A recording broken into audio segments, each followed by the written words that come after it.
Good morning. আমি দশম শ্রেণীর ছাত্রদের আজ পড়াবো নতুন চ্যাপ্টার। এর আগে দুটো ক্লাস নিয়েছি। অসুখী একজন কবিতাটা পড়িয়েছি এবং কিছু কোশ্চেন আমরা দিয়েছি। কিছু কোশ্চেন আগে দু একটা চ্যাপ্টার আমরা পড়িয়ে নিই, তারপরে ধীরে ধীরে কোশ্চেন অ্যান্সারে যাব, আলোচনায় যাব।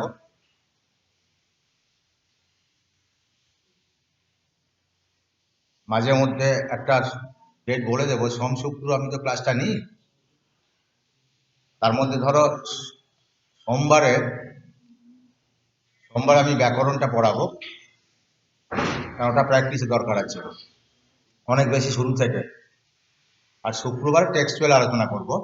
এইভাবে ক্লাসটাকে তোমাদের অ্যালট করে দেব।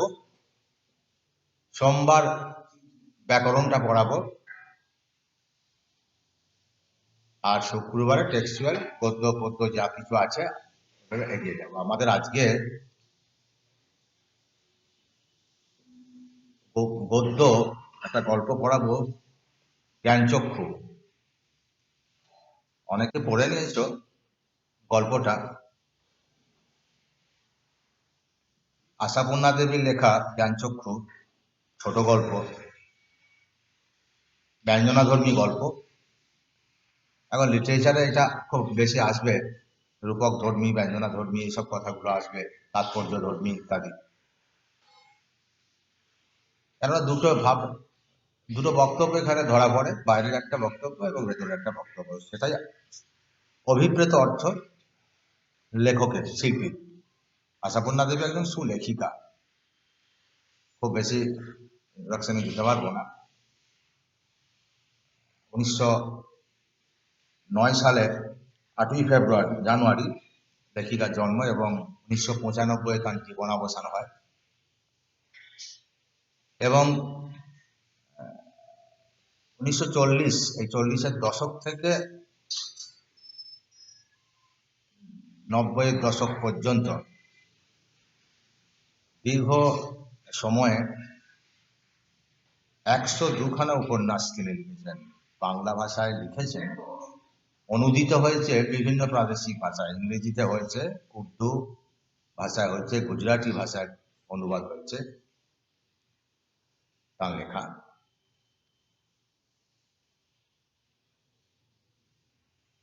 আশাপূর্ণা দেবীর গল্পের 3টে ক্যাটাগরি ভাগ, ছোটদের জন্য, বড়দের জন্য এবং কিছু মনস্তত্ত্ব সম্মত রচনা ওনার লেখায় পাওয়া যায়, উপন্যাসে পাওয়া যায়।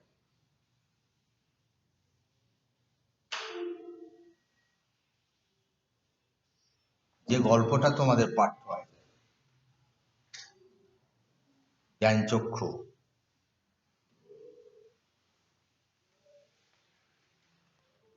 খুব সাধারণ একটা বিষয়,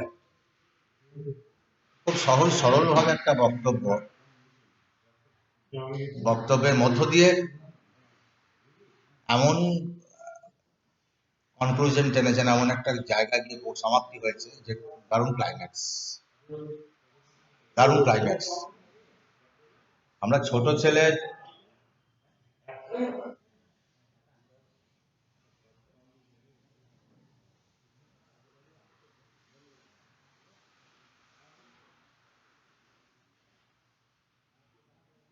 আমরা ছোটদের অনেক সময় কথার গুরুত্ব দিই না।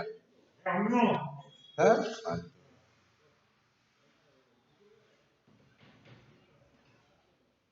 কিন্তু তাদেরও কিছু বক্তব্য আছে, তাদের কিছু চাওয়া পাওয়ার আছে, তাদের ইচ্ছাগুলোকে আমরা বড়রা অবদমন করে রেখে চলে যাই, গুরুত্ব দেই না। কিন্তু তার সে কি চাইছে, তার কি বক্তব্য, তার মনের বাসনাটা কি, একটু উঁকি মেরে দেখলে যে সত্যটা বেরিয়ে আসবে, সেটা অনেক সময় অত্যন্ত গুরুত্বপূর্ণ, অত্যন্ত ভাববার মতো, অত্যন্ত বিচক্ষণতার সঙ্গে যদি দেখি তাহলে হ্যাঁ যেটা গুরুত্ব পাবে। লেখিকা সেরকম একটা চিন্তা ভাবনা নিয়ে গল্পটা লিখেছেন যে ছোট তপন গল্পের কেন্দ্রীয় চরিত্র, মুখ্য চরিত্র। তপনের মনের ইচ্ছাটাকে আশাপূর্ণা দেবী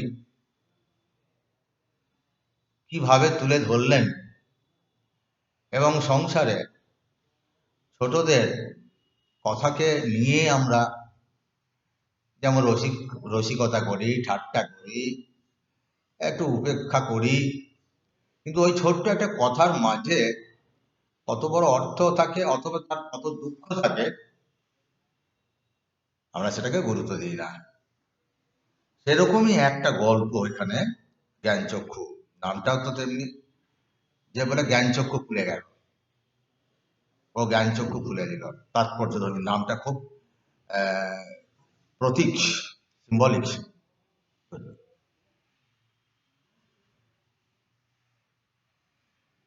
প্রথমেই একটা দেখো শুরুটা গল্পের, কথাটা শুনে তপনের চোখ মার্বেল হয়ে গেল, গোল গোল হয়ে গেল একবারে। কি সেই কথা না, নতুন মেসোমশাই মানে যার সঙ্গে কদিন আগে তপনের ছোট মাসি বিয়ে হয়ে গেল দেদার ঘটাপটা করে, সেই তিনি নাকি বই লেখেন। বাবা, তপনের নতুন মেসো নাকি লেখক, জানতে পারলেন, বিরাট ব্যাপার। একজন লেখককে, জলজান্ত লেখককে সামনাসামনি দেখতে পাবে, এ তো বিরাট ব্যাপার। সত্যি করে এখনো তাই, এখনো ঠিক তাই। একজন প্রথিতযশা লেখক লেখিকাকে সামনে থেকে দেখা, তার সঙ্গে কথা বলা অত্যন্ত গর্বের বিষয়। নিজেদেরকে অত্যন্ত ভাগ্যবান বলে মনে করি। আমরা তাদের লেখা পড়ি, তাদের সাহিত্য আমরা চর্চা করি। সেই একজন লেখক তপনের নতুন মেসমশাই এই কথাটা শুনে যখন জানতে পারলো, তপনের চোখ মারপিট হয়ে গেল। লেখক শিল্পী মানে অন্য সাধারণ মানুষের থেকে অন্য কিছু, হ্যাঁ অন্য কিছু তো বটে, অনেকটা বেশি চিন্তা ভাবনায় তাদের বিচক্ষণতা, শিল্পী মানুষ, তাদের দৃষ্টিভঙ্গি সাধারণ মানুষের মতো চলাফেরা, খাওয়া দাওয়া সবকিছু, কিন্তু তারা বিচরণ করেন অন্য একটা জগতে। শিল্পীকে, কবিকে ঋষি প্রজ্ঞা সঙ্গে তুলনা করা হয়। অনেক বড়, অনেক দূরের কথা যেন বলতে পারে তারা, অনেক ভবিষ্যৎ দ্রষ্টা।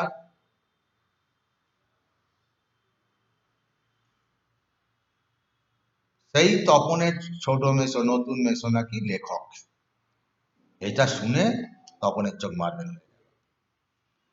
সেসব বই নাকি ছাপাও হয়, অনেক বড় লেখক নিশ্চয়, অনেক বই ছাপা হয়েছে মেসো। সবার সামনে যখন সবার কাছ থেকে জানতে পারলো, তার মানে তপনের নতুন মেসো একজন লেখক, সত্যিকারের লেখক।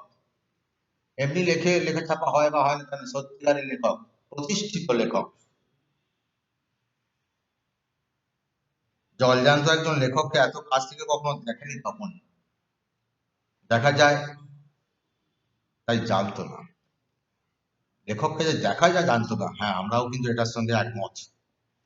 আমরা যেসব লেখকদের বই পড়ি, শিল্পীদের সাহিত্য চর্চা করি, তাদের তো আমরা দেখতে পাই না। অনেকের হয়তো জীবন অবসান ঘটেছে, তাদের লেখা পড়ছি, অনেকে বেঁচে আছেন, তাদের লেখা পড়ছি, কিন্তু আমরা কল্পনাও করতে পারি না যে তাদেরকে আমরা দেখতে পাবো ছোট বয়সে। আর যদি তোমাদের সামনে, তোমাদের বিদ্যালয়ে কোনো কারণে, কোনো অনুষ্ঠানে কোনো লেখক আসেন, তোমাদের তো বিরাট ভালো লাগবে যে এই সেই লেখক যার গল্প, যার কবিতা আমরা পড়ি, আজ তাকে সামনে থেকে দেখতে পেলাম, একটা সৌভাগ্য। লেখকরা যে তপনের বাবা, ছোট মামা বা মেজ কাকুর মতো মানুষ, এ বিষয়ে সন্দেহ ছিল তপনের। না না, তারা অন্যরকম। আমি প্রথম দেখবো, আবার বলছি, হ্যাঁ সত্যিই অন্য। সাধারণ মানুষের মতো তারা তারা গল্প করে, আড্ডা দেয়, সিনেমা যায়, খবর কাগজ পড়েন, সবই। কিন্তু শিল্পের জগতে যখন বিচরণ করেন, তখন তাদের বিচরণ ভূমিটা একদম স্বতন্ত্র, সাধারণ মানুষের থেকে অনেকটা উপরে। কিন্তু নতুন মেসোকে দেখে জ্ঞানচক্ষু খুলে গেল তপনের। কি সেই জ্ঞানচক্ষু? ও এই মাত্র আর পাঁচজন মানুষের মতোই লেখকরা হয়। জ্ঞানচক্ষু খুলে, তার কি ধারণা ছিল? এই ছোট মামা, মেজো কাকু, বাবা এদের মতো নয়, এদের মতো নয়, আরো অন্য কিছু, আরো অনেক বেশি কিছু। তাদেরকে দেখা যায় না সচরাচর, হ্যাঁ দেখা সত্যি করে যায় না। কিন্তু আজ দেখলো তখন জ্ঞানচক্ষু খুলে, এই একটা নামের একটা দিক। কিন্তু গল্পের নামকরণে এটাই কিন্তু আম, একদম বিষয়ের সঙ্গে অভিপ্রেত নয়। এটা আরেকটা গুরুত্বপূর্ণ একটা নামকরণের দিক আছে, যেটা খুব তাৎপর্যধর্মী, যেটা ব্যঞ্জনাধর্মী হচ্ছে যে সত্যিকারের জ্ঞানচক্ষু কোন জায়গায় খুঁজছে। লেখক সম্পর্কে যে ধারণা ছিল সেটা তার ঘুচে গেল, মিটে গেল। এই ব্যাপার, কোথাও কিছু উল্টোপাল্টা নেই, অন্য রকমও নেই, একেবারে নিছক মানুষ লেখকরা। তো তখন তার নতুন মেসোকে দেখে বুঝলো, এটাই জ্ঞানচক্ষু খুলে যাওয়া। ভাবতো অন্য রকম, অন্য রকমের মানুষ, অন্য ভাবনার মানুষ, অন্য চিন্তা ভাবনার অবশ্যই। কিন্তু তা দেখলো তখন যে সাধারণের, চা খান, কাগজ পড়েন, সব সেই ওদের মতোই দাড়ি কামান, সিগারেট খান, দেখ খেতে বসে, আরে ব্যাস ব্যাস, এত কখনো খাওয়া যায়, এসব কথা বলে। এ তো বাবা কাকারা বলে, বলে অর্ধেক তুলিয়ে দেন। চানের সময় চান করেন, ঘুমের সময় ঘুমন, আলাদা কিছু নয় তার। তখন ভাবতো বিরাট কিছু। দেখলো যে বাবা কাকা জ্যাঠাদের মধ্যে, মামাদের মধ্যে এরকম একটা সিম্পল মানুষ একটা। তাছাড়া ঠিক ছোট মামাদের মতোই খবরের কাগজে সব কথা নিয়ে প্রবল ভাবে গল্প করেন, তর্ক করেন। আর শেষ পর্যন্ত এই দেশের কিচ্ছু হবে না বলে সিনেমা দেখতে চলে যান, কিংবা বেড়াতে বেরোন সেজে গুছে। তাহলে আর আমার লেখক হতে দোষ কি? তখন ভাবছে, তাহলে নতুন মেয়ে যদি আমাদের মধ্যে একজন মানুষ, তাহলে আমিও লেখক হতে পারি। আস্তে আস্তে একটু একটু করে তপনের এই বোধটা কাজ করছে, ইচ্ছাটা কাজ করছে, তাহলে তো আমি নতুন মেয়ের মধ্যে কিছু লেখক হয়ে যেতে পারি। আর বিরাট কিছু ব্যাপার নয়। মামার বাড়িতে এই বিয়ে উপলক্ষে এসেছে তখন, আর ছুটি আছে বলেই রয়ে গেছে। ওদিকে মেসোর নাকি গরমের ছুটি চলছে, তাই মেসো শ্বশুর বাড়িতে এসে রয়েছেন কদিন। তাই অহরহই জলজান্ত একজন লেখককে দেখবার সুযোগ তো হবেই তখন। আর সেই সুযোগে দেখতে পাচ্ছে তখন লেখক মানে কোনো আকাশ থেকে পড়া জীব নয়, তপনদের মতোই মানুষ। তপন আর অবাক হচ্ছে না। তবে তপনের এবার লেখক হতে বাধা কি? তপনের এবার লেখক হতে বাধা কি? বাধা নেই, বাধা থাকার কথা নয়। রবীন্দ্রনাথের সান্নিধ্যে যারা ছিলেন সেই সময়, রবীন্দ্রনাথের সান্নিধ্য লাভ করেছেন যারা সেই সময়, তারা অনেকেই শিল্পী, কবি, অনেকেই গুণগ্রাহী মানুষ হয়ে পড়ছিলেন। কেননা প্রভাব, যে মানুষের, যে ব্যক্তির সান্নিধ্যে ছিলেন তারা, তারা বড় সৌভাগ্যবান। এবং কবির রবির ছত্র ছায়ায়, রবিরশ্মির রবিরশ্মির আভায় তারাও কিন্তু আলোকিত হয়েছে। তোমরা যখন কোনো বড় মানুষের সান্নিধ্য লাভ করবে লেখাপড়া করতে করতে, সেটা কিন্তু তোমাদের কাছে একটা বড় পাওনা। তিনি কিন্তু তার প্রভাব, তার আদর্শ, তার অনুপ্রেরণা তোমাকে কিন্তু জুগিয়ে যাবে।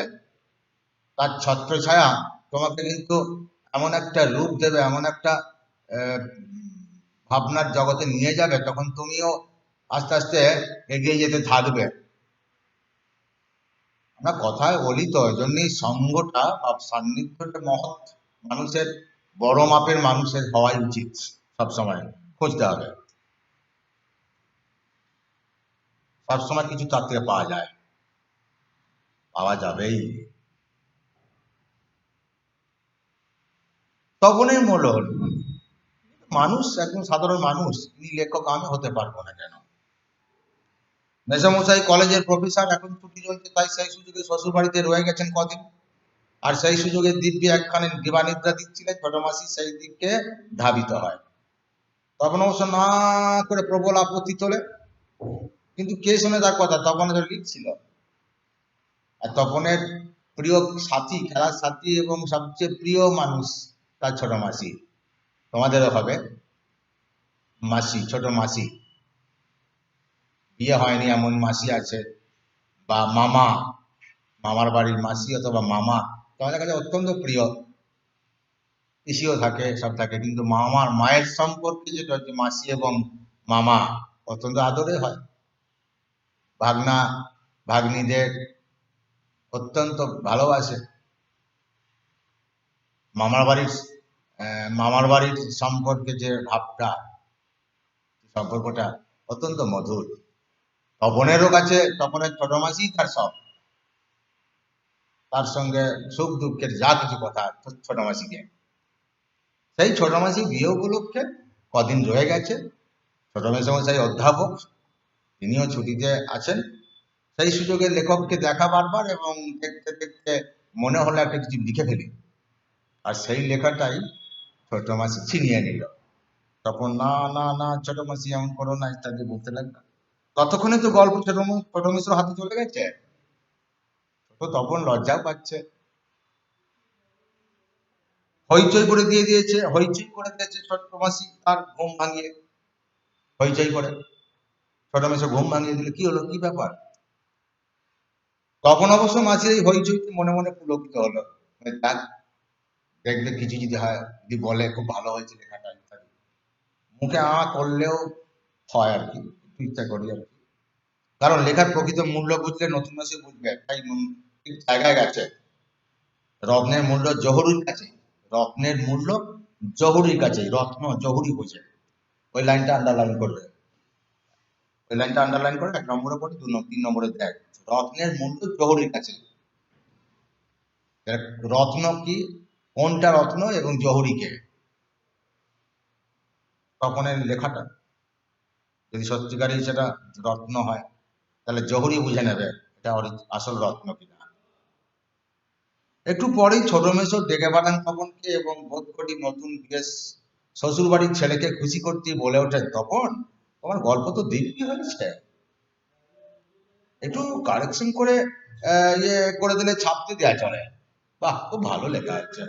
অনেকে আমরা ছোট ছেলেদের, যতই অপ্রগল্ভ হোক, যতই কাঁচা হোক, অপরিপক্ক হোক না কেন, অনেক সময় ছোট ছেলেকে সান্ত্বনা দেওয়ার জন্য, তাকে আহ অনুপ্রেরণা দেওয়ার জন্য কখনোই আমরা বলি না যে তোমার এটা একটু বাজে হয়েছে, সে খুব ভেঙে যাবে, দমে যাবে। এটা একটা কিন্তু সাইকোলজি। আমরা দমদম বলে ফেলি, একদম বাজে হয়েছে, একদম ভালো হয়নি, তোর কিছু হবে না, তোর দ্বারা পড়াশোনা হবে না, এগুলো ঠিক নয় বলতে হয়। সেখান থেকে তাকে শুরু করতে হয়, যা ঠিকই হয়েছে, আর একটু এইভাবে করলে হয়, বলে কতগুলো দারুণ চাইল্ড সাইকোলজি। এবারে যা জিরো হয়, তাকেও কখনো বলা যায় না যে ভেরি ব্যাড, তুমি পারবে না, মানসিকভাবে খুব ভেঙে পড়েছে। আর শৈশব যদি আঘাত পায় বারবার, তাহলে সে তার কনফিডেন্স, সে মনে করবে যে আমি বোধহয় সত্যি করেই ভালো নই। আর তাকে যদি একটু প্রশংসা নিয়ে আসো, যদি একটুখানি আমরা একটু প্রশংসা করি, হ্যাঁ রে হয়েছে, আর একটু ভালো করবি কি, খুব ভালো হবে, তাহলে এইগুলো একটু করবি, এই করবি, বানানটা একটু কম ভুল করবি, তা বলে কোনো কথা হয় না। একটা সময় ছিল অনেক বেশি ক্লাসিফিকেশন হয়েছে ক্লাসে, ফার্স্ট সেকেন্ড থার্ড, তারপরে একদম শেষে এগুলোকে গ্রাহ্য করা না করা, এই গল্পগুলো, এরকম ভাবনা চিন্তাগুলো ছিল, এগুলো ঠিক হয়নি, ভুল হয়েছে। সেই ছেলেটি কেন হয়নি, সে পারছে না কেন, তার কি সমস্যা, অনেক সমস্যা থাকে। আমরা যদি সেটা বলি যে না তুমি একটু এইভাবে একটু করো, এইভাবে এইভাবে করবে, ছোট ছোট করে বাক্য করবে, বানান করতে বেশি করো না, খুব ভালো হবে দেখবে, লিখবে একটা ভালো করে টেক্সটটা ভালো করে পড়ো, তারা সে বুঝলো যে না আমি পারবো করতে। কাজে তোমরা পারবে সবাই, যারা মনে করছো যে না আমি ঠিক পড়াশোনা করতে পারছি না, আমি পিছিয়ে পড়ছি, আমি এইটা পাচ্ছি না ওটা পাচ্ছি না, ভুল করো না। আগে মনের উপর পুরো আস্থা রাখতে হবে, একটা নিয়ম শৃঙ্খলা মানতে হবে, ধারাবাহিকভাবে পড়াশোনা করতে হবে। ঠিক ঠিক টেক্সটগুলোকে প্রথম প্রথম শর্ত হচ্ছে ভালো করে টেক্সট পড়া, সব সাবজেক্টে ম্যাথ ছাড়া। ম্যাথটা প্র্যাকটিস করতে হবে, ইংরেজিটাও টেক্সট করতে হবে, প্র্যাকটিস করতে হবে, সূত্র আছে, নিয়মিত ভাবে একটা নিয়ম করে গুছিয়ে পড়াশোনা করে, না পড়াশোনা করলে হবে না, না ওভাবে হবে না। একটা ধারাবাহিকতা থাকবে। শ্বশুর বাড়ির ছেলেকে খুশি করার জন্য হয়তো বলছে যে না দিদি গল্প তোমার হয়েছে, হয়তো বলতে পারে, তবু তো বলেছে, একটু কারেকশন করে দিবে, ছাপাতে দেওয়া চলে। তখন প্রথমটা ভাবে ঠাট্টা, কিন্তু যখন দেখে মেসোর মুখে করুণার চাপ, তখন আহ্লাদে কাঁদো কাঁদো, তাহলে ভাবি তুমি ওর গল্পটা ছাপিয়ে দিও। মাসি বলেন মেসোর উপযুক্ত কাজ হবে সেটা। মাসির আবদার, শ্বশুরবাড়ির লোক, মেসো তেমনি করুণার মুখে বলেন তা দেয়া যায়। আমি বললে সন্ধ্যা তারা সম্পাদক না করতে পারবে না, সন্ধ্যা তারা পত্রিকা তিনি লেখেন ধারাবাহিকভাবে, ঠিক আছে, এটা কি হলো রে আমিও।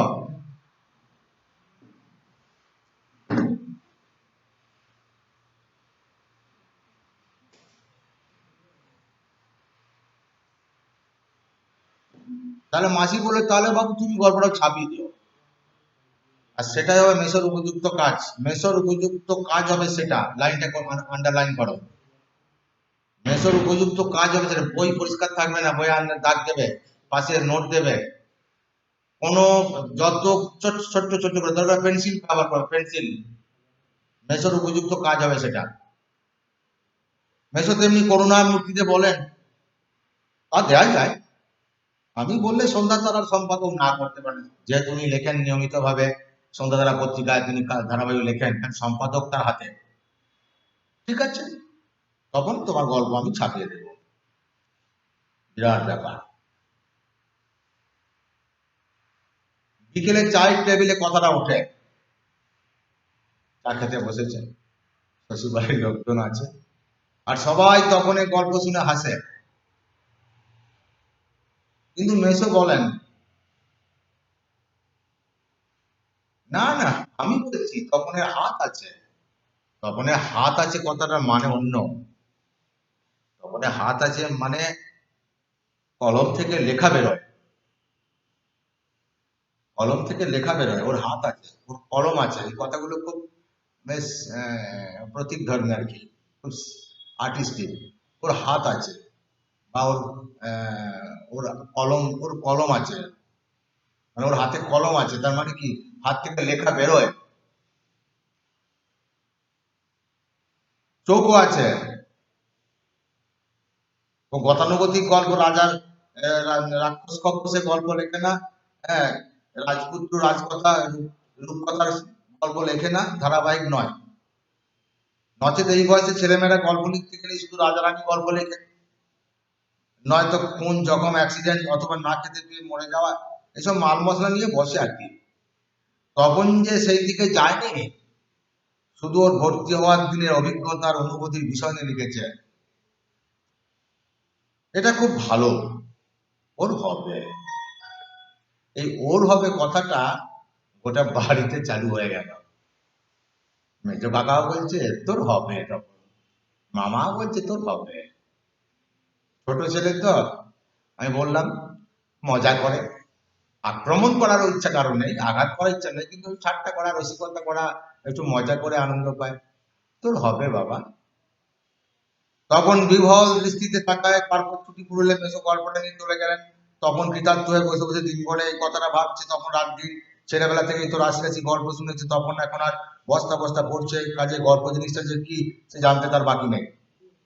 শুধু এইটাই জানা ছিল না সেটা এমনই সহজ মানুষে লিখতে পারে, নতুন মেসকে দেখে জানলো সেটা, তবে আর পাকে তখনকে দুপুর বেলা সবাই যখন নিথর, তখন আস্তে আস্তে একটা খাতা, হোম টাস্কের খাতা আর কি, বিয়ে বাড়িতেও যেটা মা নিয়ে ছাড়েননি, মায়েদের কাজ, বেড়াতে গেলে বলে এই অঙ্কটা আর এই ইংলিশটা নিয়ে যাও, ব্যাগে ভরে নেয়।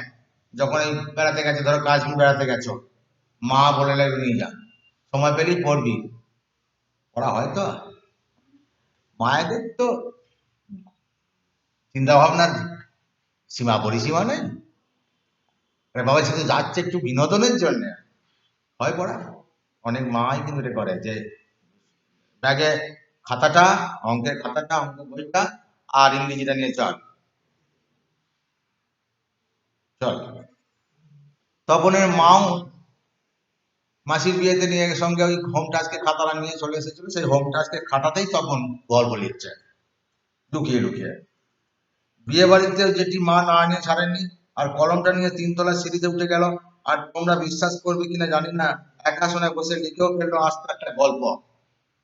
লেখার পর যখন পড়লো, গায়ে কাঁটা দিয়ে উঠলো, তখন মাথার চুল খাড়া উঠলো, কি ব্যাপার, তার গল্পই হয়ে গেল সত্যিকারের। যে সত্যি হুবহু গল্পের মতো লাগছে, একটা গল্প হতে গেলে যেমন হয়, তার বিন্যাসটা, হ্যাঁ, তার শুরুটা, এবং গল্পের শুরু থেকে আস্তে আস্তে গল্পটা কিভাবে গতিময়তা লাভ করে, এবং গল্পের শেষ পরিণতিটা কি হয় ইত্যাদি, প্লট ঠিক আছে। তার মানে সত্যিকারের গল্প লিখে ফেলেছে তখন, তার মানে তপনকে এখন লেখক বলা চলে, তপনকে লেখক বলা চলে, কারণ তখন এখন আস্ত গল্প লিখে ফেলেছে। হঠাৎ ভয়ানক একটা উত্তেজনা অনুভব করে তখন, আর দুধ বাড়িয়ে নিচে নেমে এসে ছোট মাসিকে বলে, ছোট মাসি একটা গল্প লিখেছি। ছোট মাসি ওর চিরকালের বন্ধু, বয়সে বছরাজ থেকে বড় হলো সমবয়সী, কাজে মামার বাড়ি এলে সবকিছু ছোট মাসির কাছে।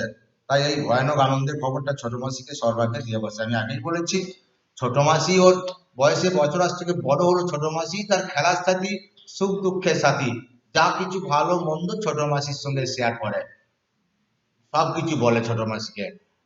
বড্ড আদরের জায়গা, মায়ের মায়ের বোন এবং মাসি, সে বোনপো, অত্যন্ত ভালো লাগার বিষয়। মাসিকে বলবে না তো কাকে বলবে, মামাকে না যতটা বলে মাসিকে ততটা বেশি বলে। মাসিকে বললো গল্প লিখে ফেলেছি মাসি একটা।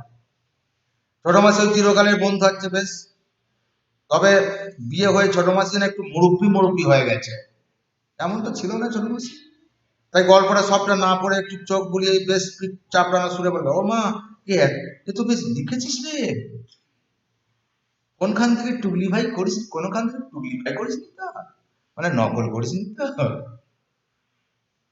ছোট মাসি, ভালো হবে না বলছে। আরে বাবা খেপছিস কেন, জিজ্ঞেস করছে বুঝতে না, ভাই রসো রসো, তোর মেসামশাইকে দেখাই। কিন্তু গেলেন তো গেলেন কি, কোথায় গল্পের সেই হাঁটু সাঁটু চামার করে গাঁথা চেহারাটি, যার জন্য হা করে আছে তপন মামা বাড়ি থেকে বাড়িতে চলে এসেও। এদিকে বাড়িতে তপনের নাম হয়ে গেছে কবি, সাহিত্যিক, কথা শিল্পী, আর উঠতে বসতে ঠাট্টা করছে, তোর হবে, হ্যাঁ বাবা তোর হবে। ঠাট্টা করছে তো, ছোট মেসো নতুন মেসো একটুখানি ওকে মন ভোলাবার জন্য নিয়ে গেছে, ওই সাহিত্যিক হয়ে যাবে। বাবাও বলছে, মেজো কাকুও বলছে তোর হবে, হ্যাঁ বাবা তোর হবে। আমি বললাম যে গঞ্জনা, ঠাট্টাও করে গঞ্জনা। তবু এইসব ঠাট্টা তামাশার মধ্যে তখন আরো দু তিনটে গল্প লিখে ফেলেছে। ছুটি ফুরিয়ে এসেছে, হোম টাস্ক হয়ে ওঠেনি, তবু লিখছে, লুকিয়ে লিখছে, যেন নেশায় পেয়েছে। লাইনটা আন্ডারলাইন করা, যেন নেশায় পেয়েছে। কাকে কি নেশায় পেয়েছে, ছোট্ট ছোট্ট লাইন পড়তে পড়তে যখন সব শেষ হবে, তখন যখন এমনি করে দেবে লাইনটা, তখন কিন্তু খুঁজে পাবে না। কাজেই প্রাসঙ্গিক ভাবে কোন লাইনটা কোন জায়গাতে কোন ঘটনা সূত্রে এসেছে, এটা মাথায় রাখতে হবে। যেন নেশায় পেয়েছে, এমন অনেক লাইন আছে আর একটা গল্পের সঙ্গে যেন প্যারালাল মিলে যাবে। কাকে কি নেশায় পেয়েছে। তারপর ছুটি পড়লো, রীতিমতো পড়া শুরু হয়েছে। প্রথম গল্পটা সম্পর্কে একেবারে আশা ছেড়েই দিয়েছে, যে গল্পটা নিয়ে গিয়েছিল, বিষণ্ণ মনে নিয়ে বসে আছে। এমন সময় ঘটলো সেই ঘটনা। কোন ঘটনা না, নতুন মেসো আর মাসি হঠাৎ সন্ধেবেলায় সন্ধ্যা তারা পত্রিকাটাকে হাতে নিয়ে তপনদের বাড়িতে ঢুকেছে, ছোট মাছের মেশো। কেন? হেতু কি? সন্ধ্যা তারা নিয়ে কেন এলো? তপনের বুক দূর করছে। হয় বলবে হয়নি ছাপানো, অত বাজে গল্প হয় না, নাহলে কি বুকের রক্ত ছলকে ওঠে তপনের। তবে কি সত্যিই তাই?